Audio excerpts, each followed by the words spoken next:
Bonjour, c'est Florent de Pierre Productions. Aujourd'hui, je vais vous parler d'une fonction assez innovante de CapRénov'. C'est la possibilité d'entrer, si vous voulez, une hypothèse de changement climatique dans les projections économiques. Alors, ça se passe où? Ça se passe à la fin de la simulation, dans le bloc estimation économique.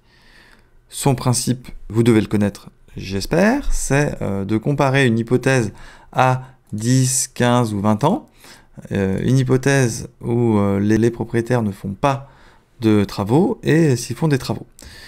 Vous avez la possibilité de modifier le prix des travaux, d'activer ou non les aides financières, de travailler sur des hypothèses de financement, et donc sur des hypothèses qui ont un rapport avec l'énergie. Donc, le premier écran, vous le connaissez, c'est un taux annuel d'augmentation qui est prévu par rapport à des constats qui ont été faits lors des années précédentes, et vous pouvez le modifier comme vous voulez. Attention, ça peut modifier assez fortement les résultats.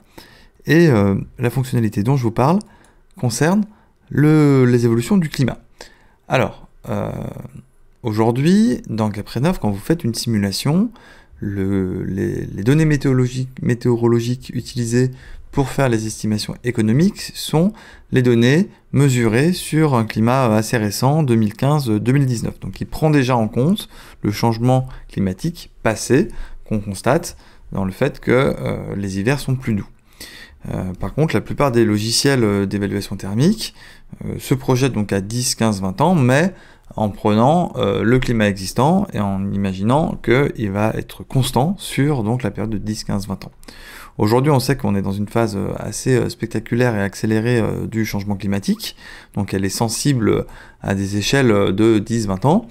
On a donc différentes hypothèses qui ont été faites par des groupements scientifiques, dont le GIEC, donc le groupement international de l'évolution du climat. Et chez CapRénov', on a décidé de vous proposer de simuler les données économiques en prenant en compte ce scénario. Donc c'est un scénario moyen qui considère une augmentation de la température moyenne du globe terrestre de plus de degrés en 2050. Et donc vous allez pouvoir voir l'effet sur les consommations.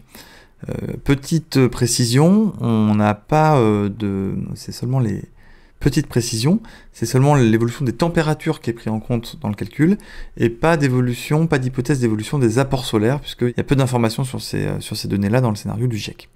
Donc, dans mon cas, on voit que, par exemple, ça fait quand même une diminution relativement importante des consommations, puisque je suis dans un logement où je n'ai pas de climatisation.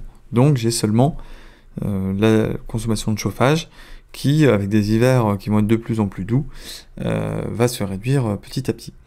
En revanche, si j'étais dans un cas avec un système de climatisation, je pourrais voir l'effet aussi global sur le budget, à savoir des données de climatisation qui augmentent. La prochaine étape de cette fonctionnalité qu'on aimerait vous proposer, puisque en France il y a quand même une grande partie des logements qui ne sont pas équipés de système de climatisation, mais c'est de pouvoir faire une évaluation du nombre de jours d'inconfort qu'on peut projeter donc sur 10, 15, 20 ans, en essayant de vous montrer à partir de quand est-ce qu'un logement va vraiment devenir difficilement habitable en termes de confort d'été. Donc c'est des choses qui sont un petit peu compliquées à mettre dans un moteur de calcul, mais qui peuvent avoir un vrai rôle pédagogique face à vos clients dans l'aide à la décision au moment où ils sont en train de faire des travaux. Et c'est un facteur qui déclenche de plus en plus de travaux, donc je pense que vous êtes amené à traiter ce genre de questions face à eux. En tout cas, n'hésitez pas à nous faire vos retours sur l'utilisation que vous faites de cette fonctionnalité. On est assez preneurs et on espère qu'elle vous sera utile. Voilà, je vous souhaite une bonne fin de journée et à bientôt. Au revoir.